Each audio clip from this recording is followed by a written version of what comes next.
Bonjour et bienvenue dans le nouveau podcast Secret de scénariste, saison 2, épisode 7. Nous sommes dans les locaux de la Guilde française des scénaristes à Paris. Pour rappel, la Guilde, c'est le syndicat des scénaristes en France qui représente près de 350 scénaristes professionnels du cinéma et de la télévision. L'objectif de cette émission est simple, vous faire découvrir en profondeur la réalité de l'écriture des films et des séries. En bref, une plongée dans la partie immergée de l'iceberg qu'est la fabrication d'un film.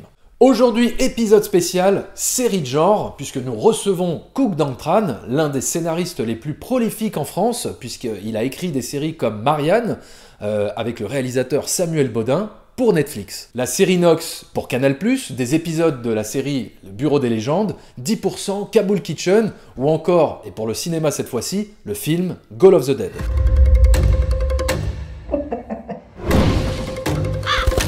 Je te préviens. Je vais te punir.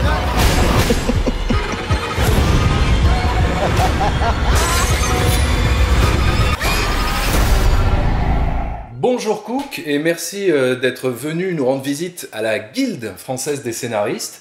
On est très content de te recevoir parce que tu fais quand même partie des scénaristes les plus prolifiques en ce moment en France, et notamment sur des séries de genre, fantastique, horreur, thriller. Et avant d'entrer dans le détail de ce qui fait la spécificité de l'écriture de genre dans le scénario, je voudrais d'abord que tu nous dises comment tu en es arrivé à être scénariste. Est-ce que tu as suivi une formation professionnelle? Est-ce que tu as fait une école du scénario? Raconte-nous un petit peu ton parcours. Alors dans ma vie d'avant, j'ai travaillé 10 ans en entreprise. J'ai fait une crise de milieu de vie. Et j'ai décidé de devenir scénariste. Et donc, j'ai fait le CEA en formation courte. C'était écrire la fiction en 52 minutes. C'était une formation qui m'avait été recommandée par Jean-André Yerlès à l'époque. Et donc, j'ai fait 3 mois, 4 mois de scénario. Ça m'a complètement bouleversé. J'ai adoré tout ce que j'ai appris. J'ai adoré cet univers. Et à cette époque-là, il y avait Alain Lérac qui était professeur, il y avait aussi Martin Brossolet, et c'est eux qui m'ont mis un petit peu le pied à l'étrier dans ce milieu. Mais quelle a été, on va dire, l'étincelle qui t'a donné envie de faire justement, de basculer dans le milieu des scénaristes? À la base, c'est un film, c'est... Non, mais j'ai toujours adoré les séries. Depuis que je suis tout petit, je regardais des séries dans tous les sens et évidemment les films. Mais je ne savais pas que c'était un métier. Donc je l'ai découvert sur le tard, puisque j'ai rencontré, alors que je n'étais pas dans ce milieu, j'ai rencontré Jean-André Yerlès, qui était scénariste. Il m'a fait lire un scénario, je me suis dit, waouh, c'est hyper intéressant. Je ne connaissais pas du tout la forme d'un scénario. Et à un moment donné, lorsque j'en ai eu assez de l'entreprise, je me suis dit qu'est-ce que je pourrais faire de ma vie. Et je me suis souvenu de ce scénario que j'avais lu et je me suis dit tiens, je vais essayer ça en fait. Et est-ce que tu as écrit à ce moment-là des projets on spec, comme on dit, sans avoir donc une certitude de concrétiser ce que tu écrivais Ah, mais des projets optionnés, j'en ai eu une foulée et je pense que le taux de réussite doit être inférieur à 10%. Enfin, peut-être sur 10 projets optionnés, j'en ai peut-être réussi à 1. Ouais. Maintenant, le pourcentage augmente avec le temps, donc ça c'est plutôt une bonne nouvelle. L'expérience compte. Mais oui, j'ai fait des choses en spec qui ne verront jamais le jour. Mais j'ai surtout travaillé sur des séries pour me faire la main, pour apprendre le métier. Donc c'était des séries c'était Chante sur France 2, Préjudice. J'ai fait des RIS et à chaque fois, il fallait apprendre. Ouais. Donc j'étais stagiaire. C'est comme ça que je l'ai pris. En fait, je venais de l'entreprise. Je me suis dit, je vais faire une sorte de stage. Et c'est la personne dont tu parlais tout à l'heure, dont tu disais qu'elle t'a mis le pied à l'étrier, c'est Martin Brossolet. Martin Brossolet. D'accord. Et en quoi il t'a mis le pied à l'étrier? Est-ce qu'on peut dire que ça a été une sorte de mentor pour toi? Enfin, en quoi ça a été déterminant en fait? J'ai eu Alain Lérac et Martin Brossolet. Le principe du mentor, c'est qu'il t'accompagne dans le temps. Et en fait, à un moment donné, j'ai dû partir vivre aux États-Unis pour des raisons personnelles, ce qui fait que je me suis un peu déconnecté du milieu. Donc, j'ai pas eu de mentor qui m'a suivi véritablement. Mais Martin Brossolet, qui était enseignant au CEA à l'époque, avait également été directeur de collection sur une série qui s'appelait Préjudice, une série judiciaire modeste. 26 minutes. Et il m'a fait passer des tests. Pendant que j'étais en formation, j'ai été pris et donc j'ai commencé à écrire des épisodes tout de suite. Donc j'ai commencé à travailler quasiment immédiatement. Donc c'est en ça qu'il m'a mis le pied à l'étrier, il m'a fait confiance et je le remercie. Ouais. Et pour gagner sa confiance, comment tu as fait? Est-ce que tu lui as présenté justement un de tes scénarios que tu avais écrit en spec? Est-ce que tu lui avais soumis un projet, quelque chose, une série? Disons que pendant la formation de 3 mois, il fallait développer un projet personnel. Ouais. Donc j'ai commencé à travailler ce projet et donc il a sans doute remarqué des petites qualités d'écriture dans ce que j'avais fait et il s'est dit on va essayer de développer ça. Et quelle est la leçon la plus importante que tu as apprise dans tes premières expériences d'écriture? Du coup, c'est une phrase d'Alain Léra qui parle d'un acte et il dit en fait simplement une séquence, il faut qu'elle soit logique et surprenante. Maintenant, 12 ans après, cette phrase est toujours valable. Il faut que ce soit cohérent dans ce que tu racontes et en même temps, si ça n'est pas surprenant, ça n'est pas très intéressant. De toute façon, la surprise, qui est une des émotions de base, ça va dans n'importe quel genre. Il faut toujours surprendre. Ouais. Alors, c'est pas des surprises forcément où on saute sur son canapé. Ça, c'est la surprise de la peur, par exemple. Mais surprise de la tournure que prennent les événements, surprise de ce que dit un personnage. Faut qu'une scène ne soit jamais chiante, en fait. Il faut vraiment qu'elle soit totalement cohérente et qu'en plus, on soit « waouh, je viens d'avancer dans le récit ». Alors maintenant, on va aborder un petit peu le processus d'écriture sur les séries. Comment toi tu démarres justement ton processus d'écriture pour une série? Est-ce que tu pars d'une situation dramatique? Est-ce que tu pars d'une thématique, une prémisse ou d'un personnage, d'une arène? Ça revient à la question est-ce que tu es plutôt character-driven ou plot-driven? Et je pense qu'en général on répond character-driven parce que c'est beaucoup plus noble. Character driven, c'est absolument fantastique. Ce sont des personnages qui ont des petits moteurs internes qui créent eux-mêmes leur storyline. Donc c'est quelque chose de fascinant. T'as pas besoin de mettre des obstacles devant eux. En fait, ce sont des obstacles internes. Ça, c'est ce qu'il y a de plus noble. Mais en même temps, si tu prends une série comme Breaking Bad, qui est l'histoire donc d'un professeur de chimie qui est un underdog et un loser, ça c'est Vince Gilligan qui le dit, qui apprend qu'il a une maladie terminale, qui décide de devenir baron de la drogue. Quand tu entends cette phrase, en fait, tu as en même temps character-driven et tu as en même temps plot-driven. Qu'est-ce qu'il va faire pour devenir baron de la drogue? Et qui il est au départ et comment est-ce qu'il va surmonter tout ça? Donc ça, moi en fait, j'ai l'impression que c'est pas un vrai débat character-driven ou plot-driven. J'ai l'impression que on est un peu les deux, dans la mesure où c'est un peu comme si tu demandes à un scénariste est-ce que tu es plutôt cerveau droit ou cerveau gauche. Je pense que 99% des scénaristes vont te dire moi je suis plutôt cerveau droit parce que cerveau droit c'est la créativité et l'imagination. Et pourtant si tu regardes ce que fait le cerveau gauche, le cerveau gauche c'est le langage, c'est la notion de temps et de structure, c'est la logique, c'est la cohérence, c'est la projection. Donc si tu arrives, en fait, est-ce que tu es plus cerveau droit ou cerveau gauche? Non, en scénariste, il est les deux. C'est en même temps la structure, c'est en même temps la psychologie des personnages, c'est en même temps les émotions qui relient tout ça. Donc, en fait, dans tout ça, je dirais que je suis Caraplot driven, c'est-à-dire que pour moi c'est un peu Pokémon évolution, tu vois, mais je vois pas l'un sans l'autre. Sauf si tu as un talent fou. Si tu as un talent fou et que tu peux faire Mad Men, voilà, c'est ce que c'est génial, bravo. Mais je suis pas sûr d'avoir encore ou jamais ce talent-là. Et moi j'ai besoin de plot. Moi je pense qu'une très bonne série c'est quand le plot il rencontre le personnage dans un moment le plus difficile. Donc c'est la collision des deux qui fait qu'on a une scène qui est absolument géniale. Donc j'arrive pas à dissocier les deux. Qu'est-ce qu'un bon concept de série pour toi? Je sais pas ce qui définit un bon concept de série. Moi tout ce que je sais en tant que spectateur c'est que là maintenant aujourd'hui, cette année en tout cas, j'ai vu des séries incroyables. Je pensais pas que je les aimerais et pourtant je suis rentré totalement dedans et ça va de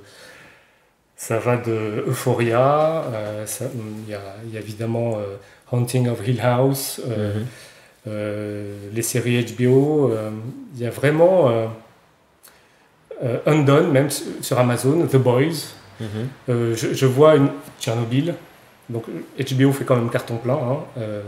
Je vois des séries qui m'enthousiasment. Enfin, je vois du talent hors norme et je me dis c'est génial.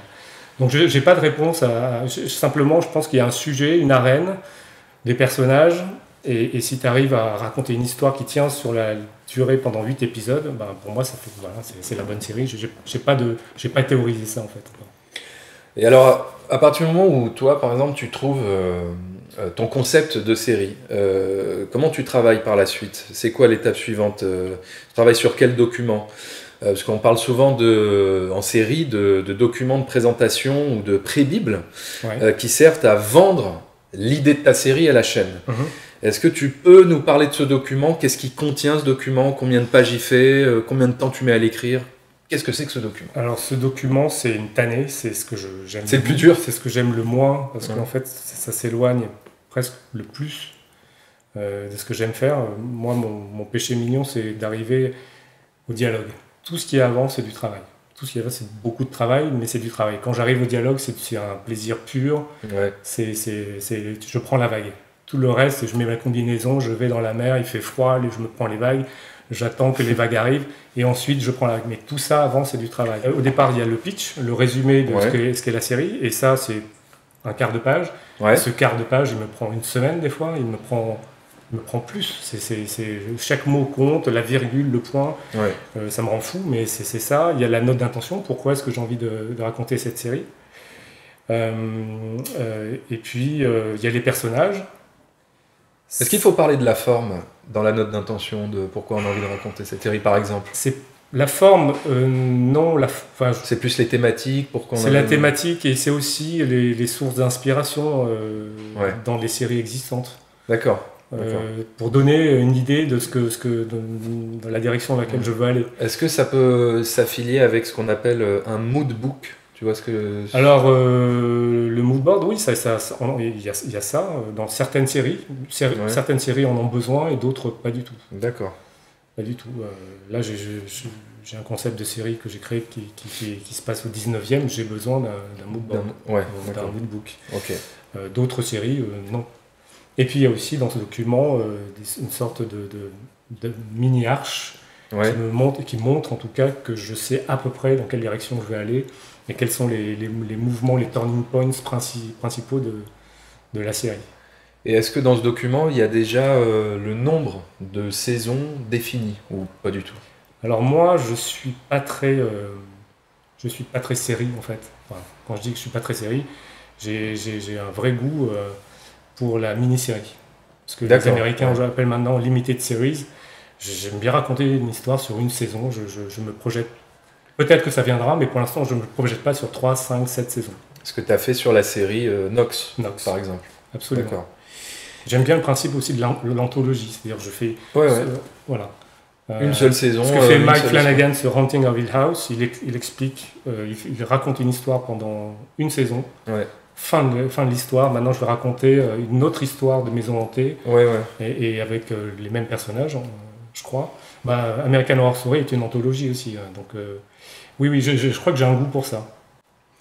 Et alors, à quel moment tu définis le fil rouge de la saison, l'intrigue principale? À ce moment-là, du document? Avant d'écrire le document, je sais qui est mon protagoniste principal et je sais quelle est sa quête, et je sais quelle est son arche. Ça, oui, bien sûr. Je connais l'arène. En fait, dès que j'ai l'arène et que j'ai un sujet, que j'ai la prémisse, forcément j'ai le personnage qui va avec. C'est un personnage qui est... c'est les deux faces d'une pièce, je ne peux pas dissocier ça en fait. Donc à la base, le personnage est fait pour être dans ce milieu-là, sinon Vince Gilligan, pour Breaking Bad, il n'a pas choisi un riche millionnaire qui veut devenir baron de la drogue. Il savait tout de suite qu'il fallait quelqu'un qui soit à l'opposé. Mais d'ailleurs, ce qu'il a fait est absolument dingue. Il prend un personnage, il dit c'est le protagoniste, et moi à la fin, il va devenir antagoniste. Ça, c'est un truc qu'on n'avait jamais vu avant. Et la deuxième chose, c'est de dire, moi, j'aime pas les buddy movies, donc ce qu'on va faire, c'est que je vais mettre deux mecs ensemble, mais jamais ils vont vraiment s'aimer. Jamais. On va pas faire une scène à un moment donné où ils disent, tu sais quoi, t'es mon pote, t'es mon ami, et sans toi. Non. Il y a des moments de respect, il y a des moments de tendresse un peu distanciée. Ça dure très peu de temps. Mais voilà, il n'est pas là-dedans. Donc Gilligan, lui, il a fait un truc qui est radical et qui est très chouette en même temps. Donc. Une fois que tu as ce document que tu l'as présenté à la chaîne, voilà, qu'est-ce qui se passe après ? C'est quoi les étapes suivantes ? Ça y est, là tu pars dans, on va dire, la rédaction d'une continuité dialoguée, où tu fais la Bible des personnages. Est-ce qu'il y a la Bible des personnages dans oui, il y a les personnages. Ouais. Alors c'est pas mon truc préféré en fait. Est-ce que c'est obligatoire de faire une Bible des personnages quand on fait une série ? Oui, tu dois dire qui sont les personnages principaux, tu es obligé. Mais en réalité, moi je connais les traits de caractère de mes personnages. Ouais. Je déteste leur inventer une vie antérieure avec une sorte de backstory qui est hyper longue, qu'on ne verra pas à l'image, à l'écran. Les personnages, pour moi, ils commencent vraiment à exister, à prendre forme lorsque je les dialogue. C'est-à-dire que je sais à peu près quels sont leurs points de caractère dominants et leurs défauts, mais ensuite, c'est très théorique. C'est-à-dire que dès qu'ils parlent, c'est là que je sais à peu près dans quelle direction ils vont. Et donc, c'est pour ça que, pour répondre aussi à ta question avant, c'est que moi, je fais un truc... D'ailleurs, les 2 derniers projets que j'ai pu vendre, entre guillemets, je l'ai fait, j'ai fait un pilote pour moi en fait. J'ai écrit le pilote sans qu'on me demande rien, un peu à l'ancienne des Américains, parce que je sais si la série existe à partir du moment où mon pilote fonctionne et prend vie. Si les personnages ne disent pas grand chose, si la thématique ne se trouve pas dans le pilote, c'est que j'ai certainement raté un truc. Donc le pilote aussi donne vraiment, le pilote incarne tes personnages. Et aussi l'avantage du pilote, une fois que tu l'as écrit et que les gens le lisent, c'est que c'est très difficile pour eux de revenir en arrière. C'est-à-dire que tu as posé des graines, tu as commencé à planter les personnages que tu as envie qui existent. Et du coup, c'est plus difficile pour les gens en face de dire « Ah ben non, on voyait le personnage principal autrement. » Non, en fait, c'est comme ça que moi, je le voyais. Ouais. Et il faut développer à partir de là. Mais c'est aussi, voilà, c'est avec maintenant 12-13 ans, j'ai plus d'expérience, que je peux me permettre ce genre de choses. D'accord. Mais au début, c'est plus compliqué que ça. Et alors, tu parlais d'arche de personnage. Est-ce que tu peux nous expliquer ce qu'est une arche de personnage quand on écrit un scénario ? C'est son parcours. Mais c'est son parcours. Le parcours de Walter White est hyper intéressant. Le parcours de Bilbo ou de Frodon est très intéressant aussi. Moi j'aime bien. J'ai un vrai goût pour les quêtes initiatiques en fait. Ouais. Parce que c'est le moment où un personnage devient adulte. Et devenir adulte, c'est pas forcément chouette. Devenir adulte, ça veut aussi dire que tu perds ton innocence, tu perds des illusions, tu gagnes d'autres choses. Mais voilà, c'est ton personnage, tu vois comment il évolue sur 8 épisodes. Et ça, évidemment, c'est très important. Tous les personnages ne sont pas censés bouger ou changer. Hein. Ouais. Je pense qu'il en faut au moins les protagonistes principaux. Enfin, je pense qu'il faut quelque chose et changer dans leur univers. Ouais, il faut qu'il y ait une vraie évolution. Bien sûr. On parle souvent d'intrigue ABC. Qu'est-ce que c'est ça, par exemple ? Intrigue ABC. C'est aussi une façon de construire une arche dans l'intrigue. Enfin, c'est... Oui, parce que si tu prends... Pourquoi ABC ? ABC, c'est parce que tu as plusieurs personnages que tu vas suivre. Et puis aussi, il faut dire que si tu fais une série, que tu focalises que sur un personnage, c'est-à-dire que pendant 52 minutes, tu ne restes que sur lui, eh bien, tu as intérêt à avoir beaucoup de choses à dire sur ce personnage. Hein. Et donc, c'est aussi important. Puis une thématique, tu as besoin, pour exprimer une thématique dans une série, tu as besoin de plusieurs points de vue. Tout le monde ne doit pas être évidemment convergent vers la même opinion. Donc c'est important d'avoir des gens qui ont des opinions différentes. C'est presque, en fait, faudrait presque que tu aies un personnage qui incarne le moi, il y en a un qui incarne le ça et l'autre qui incarne le surmoi. Et ça serait presque complet, c'est-à-dire qu'on exprime sans cesse remettre en question ce qui se passe. Et puis il faut des caractères qui sont antagonistes aussi au sein de l'histoire qu'on raconte. Alors on connaît assez bien, on est plus familier on va dire des structures de scénario pour les films, pour le cinéma.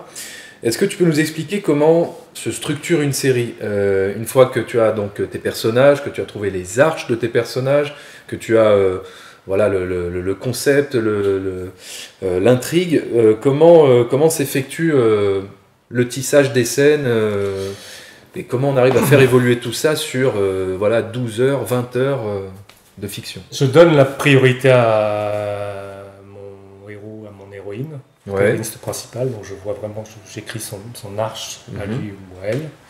Et ensuite, ce que tu appelais les intrigues B et C, je les mets dessous et je vois en fait si elles coïncident avec l'arche principale. Et donc c'est à partir de là que je prends et que je découpe un épisode. Je me dis, je commence par ça et ensuite, voilà, c'est vraiment un mélange, c'est une sorte de... À partir du moment où je fais une arche narrative sur 8 épisodes, alors évidemment, j'ai rien en détail. Ce sont des grands, des mouvements principaux, on va dire. Mais ce que je fais, c'est que, bon, évidemment, je connais la fin. Alors, je sais qu'il y a des scénaristes qui, peut-être, n'élaborent pas la fin et avancent comme ça, et dans ce cas-là, suivent leur personnage. Moi, comme je suis plot-driven, du coup, j'aime bien savoir où je termine les choses. Et en fait, comme j'ai lancé plein de mouvements là-dedans, j'essaie de me dire, en fait, si j'arrêtais l'épisode à ce moment-là, qu'est-ce qui se passerait? Est-ce que ça serait bien? Est-ce que le moment de suspension qu'on met là, c'est un bon cliff? Est-ce que c'est Et donc, après, je coupe un peu mon arche en 8 morceaux. Et je me dis, tiens, je vais m'arrêter là. Alors, bien sûr, après, ça bouge, mais c'est juste une tentative. Mais parfois, c'est une fin qui est plot-driven. Et parfois, c'est une fin qui est plus caractère-driven, avec une suspension en forme d'émotion pour un personnage qui, d'un coup...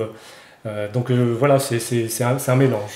Et alors, justement, pour structurer tout ça, est-ce que tu utilises par exemple un writing board oui, avec des post-it ou des... Voilà, Oui, alors il y a la version papier, oui, bien sûr, je le fais. Et puis maintenant, j'utilise davantage quelque chose qui est plus... je peux utiliser un tableau Excel. Ou bien même, maintenant, il y a des apps qui font ça très bien avec des sortes de post-it virtuels où tu peux bouger. Sam Bodin sur Marianne utilise ça d'ailleurs. Donc, c'est une pensée arborescente en fait. Donc, ça permet ça, oui. Mais j'ai besoin, oui, effectivement, d'avoir à un moment donné l'ensemble de la saison. Et puis ensuite, je vois par épisode, j'ai besoin d'avoir un point de vue global sur la série. Tu me parlais de, voilà, par exemple, segmenter ton histoire en 8 épisodes. Comment vous définissez ça d'ailleurs, le nombre d'épisodes par saison? Enfin, d'ailleurs, est-ce que ça se définit presque avant d'écrire l'histoire? Pourquoi 8, pourquoi 10, pourquoi 13 quand vous breakez l'histoire en épisodes avec d'autres, avec des co-scénaristes, est-ce que voilà, vous avez déjà déterminé le nombre d'épisodes? Je crois qu'avec l'expérience et la pratique, on sait très vite vers quoi on s'oriente. Mais ce que je trouve absolument fabuleux aujourd'hui avec les plateformes, c'est qu'il n'y a plus de nombre d'épisodes prédéfinis. Enfin, il y a très longtemps, pour les Américains, il fallait 22 épisodes pour faire une saison. Ensuite 12, 10, 8... Ça peut être 7, 6, 5. Tchernobyl, je ne sais plus combien d'épisodes il y a. Mais c'était 6. Je crois que c'est un nombre impair, il me semble. Donc il y a des séries comme ça qui permettent... je crois qu'il faut juste raconter l'histoire. On peut plus... Alors, surtout aujourd'hui avec les plateformes, où on sait exactement en temps réel ce qui se passe. Et si l'attention du spectateur est en train de dériver, ou bien s'il s'en va parce qu'il en a marre, je crois que les épisodes bougent trop. Genre, je veux faire une série. Je me rends compte qu'il n'y a que 6 ou 7 épisodes dans ma tête. L'histoire dicte le nombre de... Enfin, on est dans une période où aujourd'hui, l'histoire dicte le nombre d'épisodes qu'il doit y avoir. Les épisodes bougent trop, je remplis parce que je dois arriver à 8 épisodes. Je crois que c'est terminé. J'espère que c'est terminé, parce que ça n'a aucun sens. Oui, les spectateurs s'en fichent, quoi. Oui, alors avant, on était dans une logique de chiffres pairs ou de 2, parce que c'est des soirées. Maintenant, là où on va, on n'a plus besoin de ça. Donc, à cause de, enfin, je veux dire, ou plutôt grâce à l'absence des annonceurs, par exemple. Est-ce que c'était les annonceurs le fait de binge-watcher les séries, d'avoir, tu t'en fiches en fait, sauf si tu es vraiment un fanatique monomaniaque avec des nombres pairs. Ouais. Mais sinon, non. On peut raconter une histoire en 5, en 7, en 9. Donc on est dans les personnages. Est-ce que tu peux nous dire ce qu'est pour toi un bon personnage de série ? Qu'est-ce qu'il doit avoir ce personnage pour que justement le spectateur il puisse s'accrocher à lui et le suivre jusqu'à 20 heures, 30 heures de fiction ? On va revenir au bon vieil Aristote et sa poétique. Il faut que le personnage, tu arrives à t'identifier à lui, que tu éprouves de la pitié et de la crainte pour arriver à la catharsis. Donc pitié, c'est en être en empathie avec lui, et crainte, c'est redouter ce qui va lui arriver. Il n'a pas besoin de te ressembler, le personnage. Et à partir de là, s'il y a pitié et crainte, tu peux l'emmener jusqu'au bout. C'est-à-dire que tu peux en fait, tu vas te menotter au téléspectateur qui n'a pas tellement le choix, qui a dit en fait j'ai investi dans ce personnage alors que je ne pensais pas que je l'aimerais. Je m'investis dans Walter White alors que franchement je me dis bon, les choix qu'il fait sont quand même douteux à certains moments. Et en fait le personnage m'emmène jusqu'au bout, jusqu'à la catharsis où la catharsis, c'est l'épuration des émotions, des sentiments, c'est l'expression des émotions négatives, donc des tensions psychiques qu'on accumule en regardant la série, et ensuite on ressent ça, et les bonnes séries font ça. Donc un bon personnage, c'est un personnage auquel tu t'enchaînes malgré toi, ou bien en tout cas c'est notre boulot, c'est de faire que le personnage suscite même un tout petit peu d'empathie en toi pour qu'il t'emmène aussi loin que possible. Alors je voudrais aborder maintenant la collaboration entre les scénaristes quand on est plusieurs à écrire sur une série. Est-ce qu'il y a un showrunner qui chapeaute le tout, enfin qui choisit le pôle de scénaristes, qui choisit les scénaristes, comment ça se passe Oui, bien sûr. Enfin, moi aujourd'hui j'ai 2 configurations principales. C'est soit je suis à l'origine du projet, et dans ce cas-là je constitue une petite équipe. Parce que moi, C'est combien de personnes, une petite équipe ? J'aime bien qu'on soit 3. D'accord. 4 maximum. Donc vous fondez une sorte de writer's room ? J'ai déjà fait des writer's room dans le passé où on est 8-10. Ouais. C'est trop pour ma petite personne. Je préfère qu'on soit 3, qu'on soit concentré, qu'on avance vraiment une petite boule compacte. Donc ça, donc je cherche 2 scénaristes qui vont se mettre au service de l'univers que j'ai créé. Et le deuxième cas de figure, c'est que, et c'était le cas avec Samuel Baudin pour Marianne, c'est que lui avait créé la série, donc il avait un document et il cherchait un co-auteur pour l'accompagner dans le développement de 8 x 52 minutes. Et là, en fait, c'était à mon tour de rentrer dans son univers, de comprendre et de me mettre à son service. Et en fait, j'adore les deux parce que dans le cas, lorsque je me mets au service de l'univers avec un mec qui est doué, et c'est le cas de Samuel Baudin, je vais l'appeler Sam, ça sera plus simple, c'est un vrai plaisir. Un mec qui a du talent, tu l'accompagnes, et en fait, dans les 2 cas, de toute façon, il y a une sorte d'intelligence collective qui émerge, et ça c'est ce qui est chouette dans le métier de scénariste. Donc, là, vous étiez que 2, donc pour la série Marianne. Et alors, comment ça se passe justement, la coécriture vous écrivez tout à 2 ou vous faites des passes successives, chacun écrit un petit peu de son côté, vous vous envoyez par mail, ou non, vous êtes vraiment à chaque fois réunis, vous vous enfermez à la campagne pendant 4 jours pour écrire comment ça se passe concrètement ? Concrètement, dans les 2 cas, que je sois patron ou pas patron de la série, on est dans un canapé et on se raconte des histoires comme si on avait 7 ans et on dirait que toi tu fais ça et on dirait que moi je fais ça. Et dans le cas de Marianne, c'était un vrai plaisir parce que c'était ça. On faisait la première série d'horreur française depuis toujours, quasiment. Donc on s'est dit, si se passait ça, si on faisait ça, et c'est comme ça qu'on a construit. Donc oui, c'est ça, c'est une discussion. Ensuite, donc on parle de l'Arche. Donc c'est là qu'on crée, on est des millions, on crée le monde de notre histoire, et ensuite. On se répartit les épisodes, donc il y en a un qui va dialoguer tel épisode, l'autre épisode, et c'est toujours, quand je suis le patron, il faut toujours que je passe derrière parce que je dois garantir l'homogénéité, la cohérence, et puis même En termes de dialogue, il faut que ça sonne juste et que ce soit toujours. Et la deuxième chose, dans le cas de Marianne, j'écrivais un épisode et c'est Sam qui est repassé derrière en disant oui, alors qui bougeait quelques petites choses ou beaucoup de choses d'ailleurs parfois, pour que ce soit cohérent dans la vision qu'il avait de la série. Mais alors justement, pourquoi, par exemple, si toi t'écris les dialogues du premier épisode, pourquoi t'écris pas les dialogues de tous les épisodes pour qu'il y ait, on va dire, une homogénéité de ton? Parce qu'à partir du moment où il y a deux auteurs, il y a forcément deux visions, et une série, quand on regarde une série, le résultat final est souvent très homogène, on va dire. On n'a pas l'impression, quand on passe d'un épisode à un autre, de « Oula, qu'est-ce qui s'est passé? C'est plus du tout les mêmes scénaristes ou quoi ?» Comment ça se passe justement pour garder cette homogénéité de ton, et d'ailleurs qui peut se transparaître sur des séries qui sont écrites par 3-4 scénaristes différents. C'est le créateur de la série qui est garant de ça, tout simplement. Et moi, en vrai, j'adorerais écrire, dialoguer tous les épisodes des séries que j'écris, en vrai. Mais les contraintes de temps... D'accord, c'est des contraintes de temps en fait qui obligent à... Mon plaisir à moi, ce serait de le faire. Ouais. Mais en même temps, si tu fais venir des auteurs sur ta série, c'est juste pour leur dire on travaillera la structure ensemble, mais ensuite, le truc agréable, la vague, c'est moi qui me la prends tout seul, et vous me regardez de la plage, du rivage, c'est pas très sympa non plus. Donc effectivement, il faut savoir partager à ce moment-là. Moi, je pense que c'est un plaisir pour beaucoup de scénaristes de dialoguer. Donc, voilà. Donc tout le monde y gagne. On y gagne en temps, et puis chacun trouve le plaisir dans l'écriture. Et en termes de style d'écriture, est-ce que toi tu travailles d'une manière à mettre la mise en scène dans ton document, enfin dans le scénario?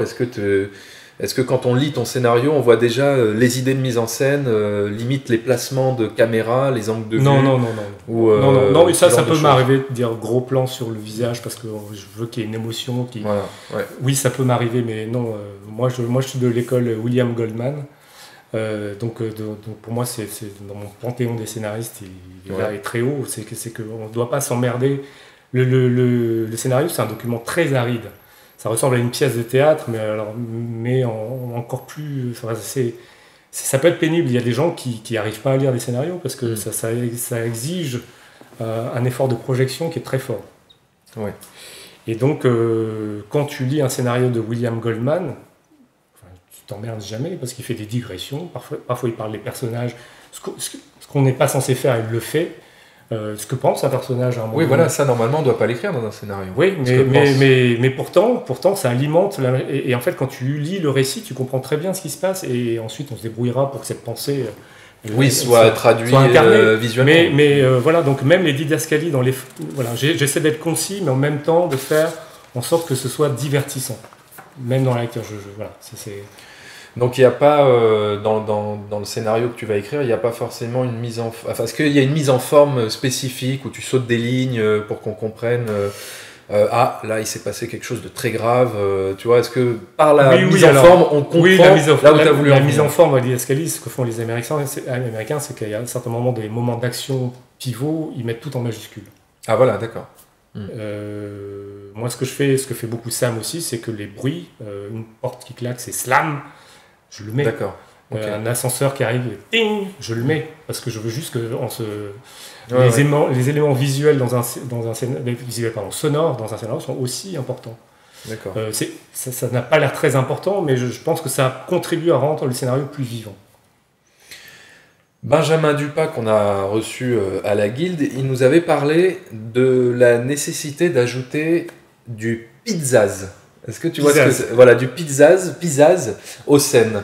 Est-ce que tu peux nous expliquer ce que c'est le concept de pizzazz ? Qu'est-ce que c'est ? C'est ce que je disais tout à l'heure, entre logique et surprenant. Le pizzazz, c'est le petit truc surprenant. Ça a l'air fantaisiste, mais c'est le petit truc, le personnage qui fait un petit pas de côté, qui a une fulgurance, ou bien un geste, une action qui fait qu'on est un petit peu waouh. Le pizzazz, c'est la surprise, tout simplement. C'est se dire waouh, je ne m'attendais pas à ça. Et ça, on doit le voir, on doit l'écrire, on va dire, dans chaque épisode, au moins une fois dans chaque épisode ou... Non, alors l'épisode, non, mais ça, c'est dans chaque scène. D'accord, dans chaque scène. Non, mais aujourd'hui, on va le voir très vite, je pense. C'est que quand toutes les plateformes américaines seront là, on n'aura plus le choix. C'est-à-dire qu'il y aura plus de... Dans le sens où il faut maintenir l'attention d'un spectateur en lui donnant... Ça sera constant. Ouais. C'est-à-dire que chaque épisode, chaque scène, tout compte. Tout compte. Ce qu'ils vont regarder, c'est combien de spectateurs commencent la série et combien la terminent. Et pourquoi est-ce qu'à un moment donné, ils s'en vont. Donc on ne pourra plus être aussi, je veux dire, désinvolte, ou bien ça sera plus la Dolce Vita. C'est génial, les plateformes qui arrivent, parce qu'il y a des espaces de liberté qui s'offrent à nous, mais en même temps, ce sont des Américains, et en même temps, c'est un business, c'est une industrie qui que ça soit efficace. Bien sûr, et qui a des critères qui sont très spécifiques. Donc, Pizzazz, oui, malheureusement, ça va être... Avant, c'était quelque chose que tu pouvais saupoudrer de temps en temps, mais maintenant, je crois que chaque scène doit amener ça. Et de toute façon, toutes les bonnes séries que je vois... Oui, toutes les scènes doivent faire avancer l'histoire. Je regarde Chernobyl, là, en ce moment, je suis en train de re-regarder Penny Dreadful, ou d'autres séries comme ça. Tu vois chaque scène, il n'y a aucune scène où tu te dis, en fait, ça n'a aucun rapport. Ils sont en train de c'est du badinage. Non, il n'y a pas de badinage, en fait. Il y a juste un épisode dans Breaking Bad qui est peut-être un peu comme ça, mais je sais pas si tu te rappelles, c'est l'épisode de la mouche, réalisé et écrit par Ryan Johnson, je sais pas si tu te rappelles, où c'est une sorte de parenthèse dans la série, c'est l'épisode qui avait fait le plus polémique. Est-ce que tu te rappelles et qu'est-ce que tu penses de cet épisode ? Mais non, mais Ryan Johnson, déjà, après il a fait un Star Wars, je sais pas si c'est grâce à cet épisode, mais en tout cas, j'adore les digressions, moi. Il y a des choses, on disait avant, et c'était il n'y a pas si longtemps, on ne fait pas de voix off, ne faites pas de voix off, et limitez les flashbacks. Et pourtant, je vois que ça, et moi, ça me met en joie à chaque fois. On me raconte une histoire, je vois un personnage qui est derrière en arrière-plan, une silhouette qui est là, je le vois un peu, et à un moment donné, on me dit, tiens, tu sais quoi, je vais te raconter cette histoire-là, parce que ça n'a pas de rapport, a priori, mais pourtant, ça rentre dans la thématique de la série. Moi j'adore les digressions, j'adore qu'on me dise à un moment donné, tu sais quoi, on va faire un petit tour, on va faire une rupture. On va faire une rupture. Ce que fait d'ailleurs dans Penny Dreadful, et ceux qui aiment l'horreur, qui n'ont pas vu cette série, il faut qu'ils la regardent, parce que je la trouve magique, cette série. J'ai découvert du coup un peu plus le travail de John Logan, le scénariste de Penny Dreadful. Je suis en admiration totale. Donc, et les digressions, il en fait tout le temps aussi. Alors maintenant on en arrive, on va dire, au stade après l'écriture, voilà. À quel moment de ton travail de scénariste il s'arrête dans la fabrication d'une série ? Est-ce que tu assistes par exemple aux lectures avec les comédiens de la série et en quoi ça impacte le scénario ? Est-ce que tu retouches le scénario après les lectures ?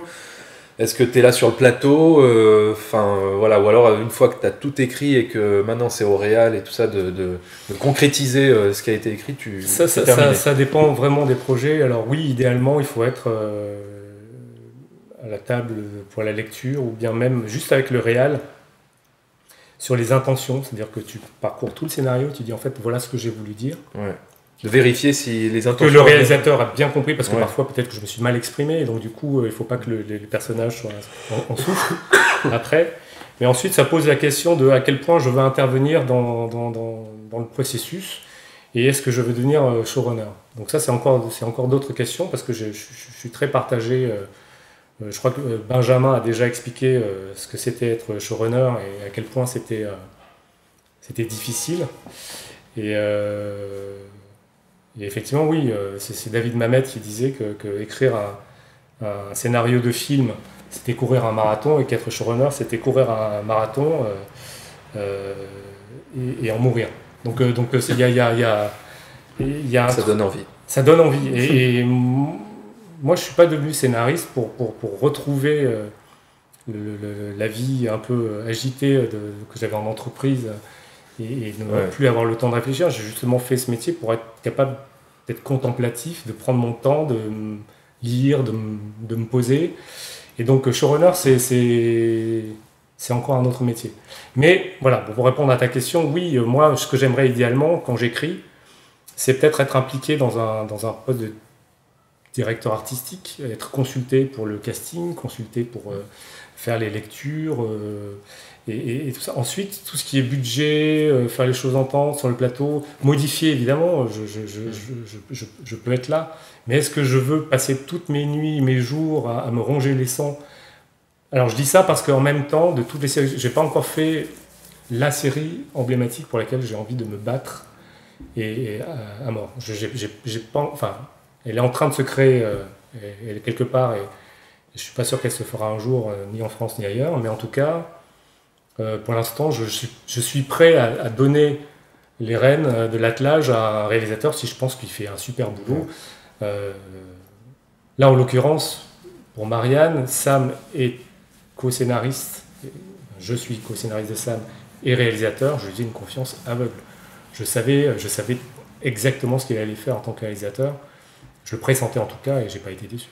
Alors, à la Guilde, on est fervent défenseur de la notion de genre, une notion qui est souvent regardée de haut par une certaine intelligentsia culturelle, voilà, qui considère a priori le genre comme de la sous-culture, alors même que les plus grandes séries ou films mondiaux s'inscrivent dans une tradition de films de genre, hein, voilà, où on peut parler des Sopranos, de Leftovers, de The Wire, ou même on peut parler de Kubrick, de Scorsese ou James Gray par exemple, qui a fait voilà, un film de science-fiction il y a à peine 2 mois, avec Ad Astra. Et d'ailleurs James Gray qui a dit dans un journal, les genres sont l'essence même du cinéma. Est-ce que tu peux nous dire pour toi ce qu'évoque la notion de genre?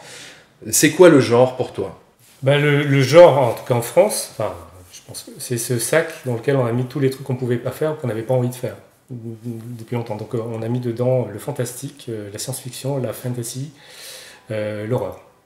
Et tout ça on l'a mis dans un sac, et effectivement, ce sac-là, on l'a fermé, on l'a balancé dans une rivière, et du coup, on a laissé ce territoire-là aux Américains. Et pourquoi en France on a fait comme tu dis, on n'a pas voulu s'intéresser au genre pendant longtemps? La dernière série française d'horreur, c'est L'île aux 30 cercueils, je crois, ce que disait Alexandre Le Train, c'est L'île aux 30 cercueils, ça a été diffusé en 1979 sur TF1. Donc c'était l'adaptation d'un livre de Maurice Leblanc, et autant vous dire, c'était sur TF1, autant vous dire que c'était pas totalement effrayant. On est en 79, en même temps aux États-Unis sortent Amityville et Alien. Donc on voit déjà qu'il y a un truc où on n'est pas tout à fait dans le truc. Ouais. Derrière, après, ce qu'il faut voir, c'est qu'en France, on avait 3 chaînes. Ensuite, ça s'est un peu amélioré, mais pas tant que ça. C'est-à-dire qu'à un moment donné, où est-ce qu'on aurait pu trouver de l'horreur, par exemple, je parle de l'horreur, en France? TF1, non. France 2, non. France 3, non. M6, peut-être à la rigueur, on aurait pu faire un petit truc sur M6, mais M6 a décidé il y a 10 ans, par exemple, de ne plus faire de fiction française. Aujourd'hui, ils essayent de revenir. Évidemment, le public n'est plus habitué, de M6 n'est plus habitué, donc on dit mais qu'est-ce que vous faites? Et donc le genre a été complètement délaissé. Donc on a laissé les Américains prendre la main mise sur le genre, et ça a des conséquences qui sont fâcheuses, qui sont assez compliquées. C'est que je pense que le problème principal de la fiction française aujourd'hui, c'est que les jeunes, les millennials, ne sont pas au rendez-vous. C'est-à-dire que les 18-35 ans, je crois que j'avais lu un truc il y a quelques années, comme quoi 2/3 de cette génération-là ne regardaient pas de fiction française. Et c'est pas seulement qu'ils ne la regardent pas, c'est qu'en plus, ils ont un certain mépris pour elle. Ouais. Sauf pour la comédie. La comédie, c'est une sorte de petit îlot dans le paysage français qui fait qu'il peut échapper à plein de choses.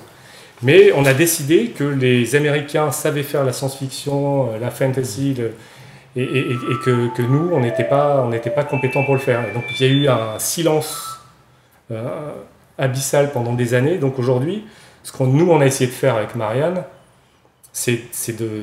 Alors on ne va pas ouvrir la porte tout de suite, mais en tout cas, essayer de la défoncer un petit peu avec notre bélier. On essaye ça pour qu'ensuite d'autres s'y engouffrent.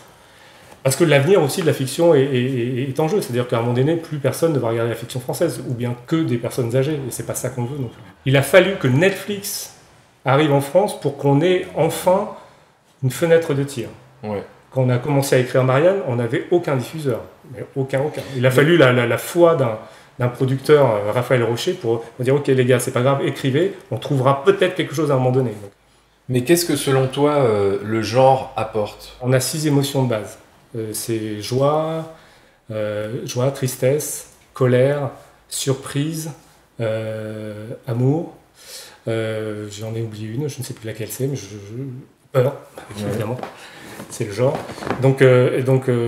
Et nous, en fait, notre métier de scénariste, alors, au-delà de la structure, des personnages, des dialogues, etc., nous, c'est la machine, et nous, quand on tourne le robinet, en fait, c'est du concentré d'émotions qui en sort. Donc ensuite, soit tu vas vers la joie et tu fais des comédies, et ça, c'est une émotion positive, donc tout le monde recherche ça. Enfin, je veux dire, moi, je pense que... moi, je trouve que le monde ne va pas très bien, et en même temps, on n'a jamais vu autant de séries. Est-ce qu'il y a un lien ? Je ne pense pas qu'il y ait une coïncidence. C'est-à-dire qu'on a besoin, à un moment donné, de s'échapper. Ouais. Donc le genre, lui, est plus spécifique parce qu'il fait appel à une émotion négative qui est la peur. Et la peur, c'est pas pour tout le monde. Tout le monde ne recherche pas cette émotion. En revanche, ceux qui sont attirés par ça sont très fidèles. Ils sont d'une loyauté sans faille. Ils répondent présent quand on leur propose ça. Et pourquoi est-ce qu'on aime la peur ? Alors la première raison, c'est que l'adrénaline que ça procure. C'est la même chose quand tu fais des montagnes russes, que tu sautes en parachute. C'est-à-dire, c'est ce truc-là, j'ai un rush d'adrénaline et c'est génial. Et la deuxième, je pense, qui est un peu derrière, c'est le fait que quand on regarde une série d'horreur ou un film d'horreur, on est dans une sorte d'espace sécurisé, ce canapé-là, qui nous permet d'exprimer des émotions négatives, la peur. Tout en étant en sécurité. Tout en étant en sécurité. Et en fait, c'est un peu comme les gens qui regardent des telenovelas ou des soaps avec des choses très dramatiques. C'est quand ils en sortent, ils disent en fait, ma vie n'est pas si mal. Il y a une sorte de ma vie n'est pas si mal. Et ben, l'horreur, ça fait un petit peu ça. C'est-à-dire que tu regardes ça et en fait, et l'horreur, souvent, je parle de l'horreur spécifiquement et on parlera du genre parce que c'est encore... Il y a plein de distinguos et on met tout dans le même sac. Alors franchement, la SF et l'horreur sont ça peut être deux choses très différentes, bien sûr. Le fantastique et l'horreur sont deux choses différentes aussi.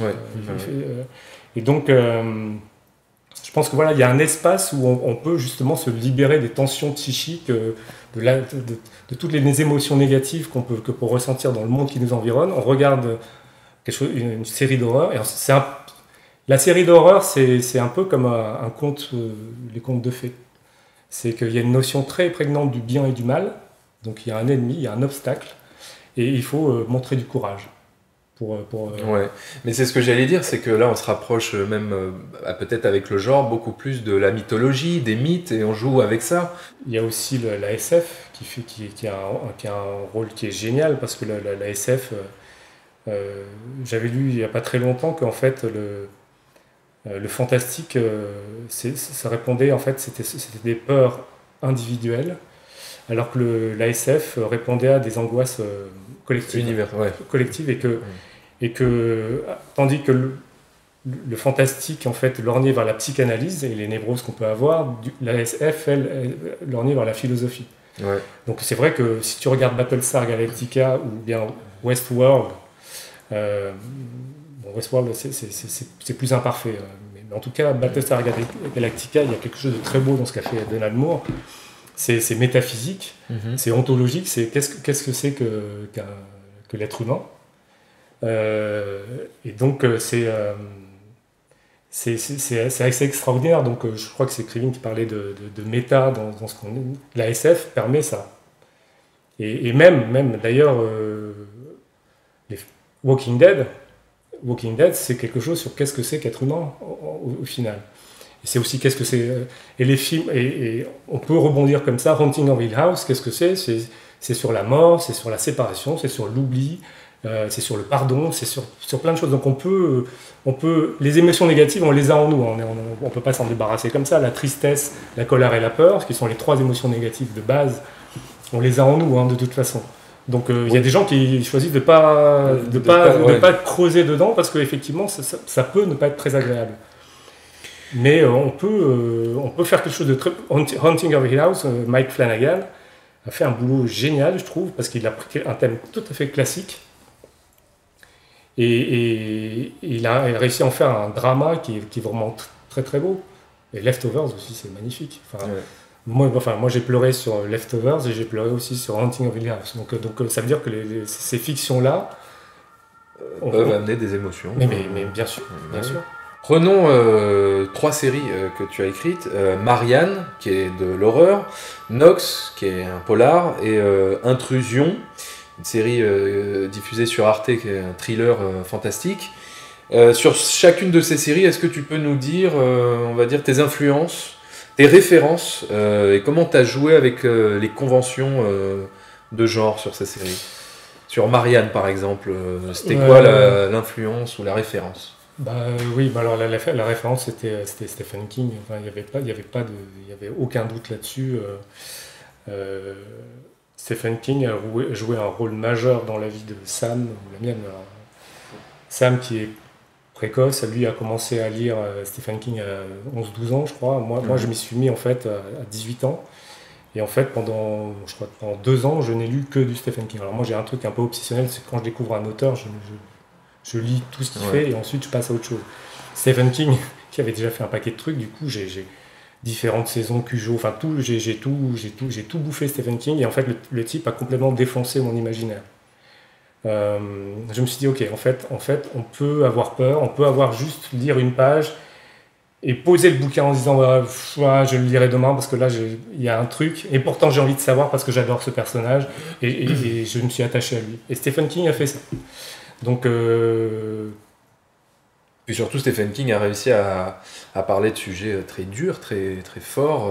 Oui. Quand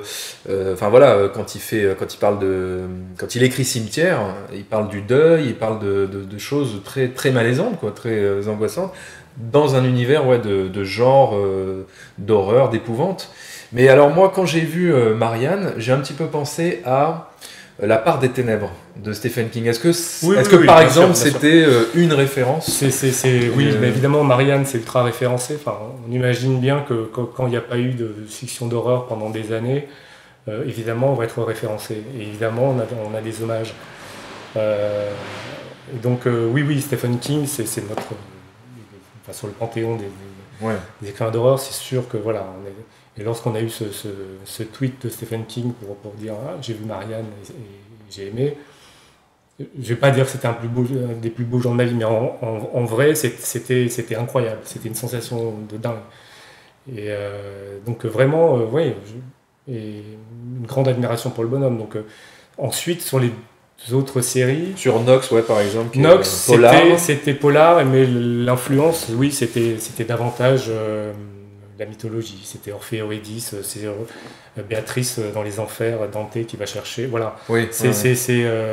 J'ai perdu l'être aimé, je vais le chercher dans les enfers, quitte à y perdre mon âme. Ça c'était assez clair. Et ensuite Intrusion qu'on a coécrit avec Fred Azemar et Florent Meyer, c'était Philippe Cadic, l'influence immédiate. Je crois que voilà, quand on commence comme ça à s'aventurer dans le genre, parce qu'à chaque fois, que ce soit pour Intrusion ou Nox ou Marianne, chaque fois c'est des fenêtres de tir qui sont tellement petites, il a fallu vraiment faut être persévérant dans ces cas-là. J'ai eu de la chance parce qu'à certains moments j'étais au bon endroit pour aller sur un projet suivant. Et est-ce que tu joues avec les codes du genre? On est obligé parce que sinon on rentre dans le cliché. Le cliché au départ c'est une très bonne idée qu'un scénariste a eu, qu'il utilise, et les autres se disent mais c'est trop bien, c'est génial. Ils le font tellement qu'à la fin on l'a tellement vu, on s'en fout. Donc il faut sans cesse essayer de détourner les codes? Il faut toujours détourner les codes, ou bien il faut le faire bien. Par exemple James Wan dans Insidious ou Conjuring, il révolutionne pas forcément le genre, mais il le fait tellement bien, il y a tellement de justesse sur les temps d'attente, sur l'émotion, la peur prégnante qu'il y a, vraiment, et il sait jouer avec tout ça. Et donc, nous, il fallait qu'on regarde évidemment tout ce qui se passe, et qu'on essaye de trouver un angle qui soit singulier, peu singulier. Ouais. Parce que sinon, le jump scare du chat, évidemment, on l'a déjà fait dans Alien, ensuite on l'a fait 1657 fois, on peut le refaire en clin d'œil, et attaquer sur quelque chose derrière. Tu peux utiliser un cliché en disant les gars, je sais que c'est un cliché, mais ensuite je vais Oui, c'est comme faire un plan avec la nana qui referme le placard avec le miroir dans la salle de bain et apparaît derrière elle. Voilà, ça. On peut jouer avec des. Il faut le détourner quoi. Et d'ailleurs, je voulais juste ajouter un truc, ce qui est important aussi quand on s'aventure dans le genre, dans la série de genre. C'est-à-dire que nous, on a fait du coup 7 heures de fiction, 412 minutes de fiction. On ne peut pas ne faire peur que tout le temps faire peur. On ne peut pas faire ça. C'est-à-dire que si tu prends le spectateur et tu dis en fait, je vais te foutre les jetons pendant 7 heures, le type il dit mais non, mais merci, mais je ça non, mais du coup c'est impossible. Donc nous, dès le départ avec Sam, on s'est dit si on veut faire quelque chose sur le long cours, déjà il faut qu'on ait une trame drama et que ce soit solide. Et la thématique pour Sam qui était très importante dès le départ, c'était l'amitié et le pardon. Donc c'était ça, les personnages, on les a construits comme ça, c'est cette bande, du coup c'est très Stephen King aussi, hein, c'est sûr. Et derrière aussi on s'est dit, ok, si on doit foutre les jetons tout le temps, faire peur, terrifier, parce que Marianne est une série d'épouvante, donc c'est pas une série pour tout le monde, c'est-à-dire qu'il y a des gens qui détestent avoir peur, et s'ils regardent Marianne, ils vont détester Marianne, forcément. Hein. Ma femme par exemple. Absolument. Donc il fallait aussi ce qu'on a décidé, c'est d'introduire, et ça c'est aussi la marque de fabrique de ça, mais aussi dans ce que je fais, parce que je pense que c'est important, c'est de mettre de l'humour. L'humour, c'est des petites bulles d'oxygène à des moments où tu en as vraiment, vraiment, vraiment besoin, parce qu'on t'a enfermé dans un truc, et on te dit, tiens, prends la petite bulle d'oxygène, prends l'humour, et je crois que c'est une des clés pour réussir le long cours, en fait. Et alors sur Marianne, justement, comment ça s'est passé avec Netflix, votre collaboration ? En fait... C'est vous qui êtes allé convaincre Netflix ? Netflix est venu vous chercher ? Comment ça s'est passé ? Netflix a d'abord refusé le projet. D'accord. Donc, nous, et attends, excuse-moi, quand tu dis Netflix a refusé le projet, c'est Netflix France ou c'est oui, Netflix France. D'accord, ok. Et ensuite, nous, on a continué à écrire, et ensuite, ils sont revenus plus tard dans le processus, alors qu'on avait déjà écrit 3 ou 4 épisodes, et ils ont reconsidéré leur opinion, leur refus. Et ensuite, ils ont dit, ok, on y va. Et la collaboration, c'est très bien. Mais qu'est-ce qui les a convaincus alors parce que la première fois quand ils vous ont refusé, parce que vous leur avez amené ce fameux document de présentation de pré-bible, ou vous aviez déjà un pilote, il faudra, je sais plus, parce que moi je suis arrivé après le premier refus de Netflix, donc je ne saurais pas dire. Et alors qu'est-ce qui les a convaincus quand vous y êtes retournés ? Enfin non, c'est eux qui sont revenus. C'est ceux qui sont revenus et qui ont dit. Qui ont reconsidéré. Refaites lire, et en fait on a fait ils ont dit ok. D'accord. Ok, c'est bien, on y va comme ça. Et donc en fait, la collaboration s'est pour le coup très bien passée. Et quel est ton point de vue d'ailleurs justement sur les plateformes, là, l'émergence de toutes ces plateformes ? Est-ce qu'il y a du pour et du contre, ou il y a que du pour ? Moi j'ai l'impression qu'on assiste à la naissance, voilà, il y a l'ancien monde et le nouveau monde. Alors il n'y a rien de péjoratif dans l'ancien monde, hein. C'est juste qu'il y a un nouveau monde qui se présente. Et le nouveau monde, il ne peut pas reprendre les mêmes codes que l'ancien monde, sinon ça n'a aucun intérêt. Et on ne peut pas se battre sur le même terrain. Donc le champ d'exploration est beaucoup plus large. En fait, du coup, c'est vraiment le nouveau monde, pas le Far West, mais la ruée vers l'or. C'est-à-dire qu'il y a des pépites d'or. Il y a des opportunités. Voilà, des opportunités qui s'ouvrent, qu'il n'y avait pas avant. Qu'il n'y avait pas avant. Mais c'est un monde impitoyable. Et je parle pas de Netflix. Que de Netflix. Je parle de Netflix, Amazon, les Américains ne sont pas des enfants de cœur. Hein. Ils font pas les choses parce qu'ils ont un coup de cœur artistique. Ouais. C'est du business. C'est du business, c'est une industrie. Alors évidemment, il y a de l'artistique dedans, heureusement. Mais il faut que ce soit efficace, il faut que ce soit... C'est un petit peu comme, je sais pas moi, voilà. Toi David, tu veux écrire un roman. Donc tu vas aller voir un roman, tu veux écrire une saga. Donc tu vas aller voir Gallimard. Tu dis, bonjour, j'ai un roman, et c'est le premier tome d'une série de 3 ou 4 ou 5. Et là, Gallimard te dit, faites lire. Il dit, mais David, c'est génial ce que tu fais. Très bien, on va publier le livre. Il publie le livre, il sort, tu es à la FNAC, tu vois ton livre là, tu as les jetons, et je sais pas, 2 mois plus tard, tu as Gallimard qui te dit, David, est-ce que tu peux venir nous voir ? Et là, Gallimard te dit, tu sais quoi, David, t'en as vendu 100 000. Et tu es là, mais c'est génial, 100 000, c'est énorme. Il dit, ouais, c'est énorme. Donc j'écris un tome 2. Et il te dit, oui David, tu peux écrire un tome 2, tu repars chez toi. Ça, c'est l'ancien monde. Le nouveau monde, c'est un postulat presque dystopique, c'est qu'il y a les arbres ont disparu de la planète, donc il n'y a plus de papier, donc il n'y a plus de livres. Tous les livres sont dématérialisés. D'accord ? Donc, et Gallimard, en fait, décide de faire une plateforme. Pour 9,99 € par mois, tu as accès à tout Gallimard, plus des nouveaux livres qui vont sortir d'auteurs. Ouais. Et ils disent, voilà, c'est ça Gallimard, et donc tu t'abonnes et tu fais ce que tu veux dans cette bibliothèque. Tu arrives, tu dis, bah voilà, moi j'ai un roman, c'est une saga, et il dit, bah, très bien, on va le sortir, c'est génial, on le fait, tac. T'attends, tu attends, et ensuite, boum, il te dit, David, est-ce que tu peux nous voir ? Tu dis, bah voilà. Il dit, voilà, bah, écoute, David, il y a eu 100 000 téléchargements de ton roman. Tu es là, mais génial, mais c'est formidable. Il te dit, oui, mais sache que sur les 100 000, tu en as 27 000 qui sont partis au bout de la page 10. Et là, bah, c'est pas grave, parce que ça, il m'en reste 73 000. Disent, oui, mais alors, le problème, c'est que chapitre 10, on a 43 000 qui sont partis. Toi, t'es là, oui, ça commence à faire. Et ils disent, bah voilà. Et en fait, dans nos analyses, en fait, il n'y a que 2553 lecteurs qui ont lu le livre jusqu'à la fin. Donc, David, on est désolé, mais ta saga, elle sera dans ta tête. Ça, c'est le nouveau monde. C'est-à-dire qu'effectivement, les opportunités sont formidables, mais en même temps, tout va être calculé. C'est-à-dire qu'ils ont des métriques, des systèmes de mesure qui vont dire, bah non, ça, cette série, on la continue, on l'arrête.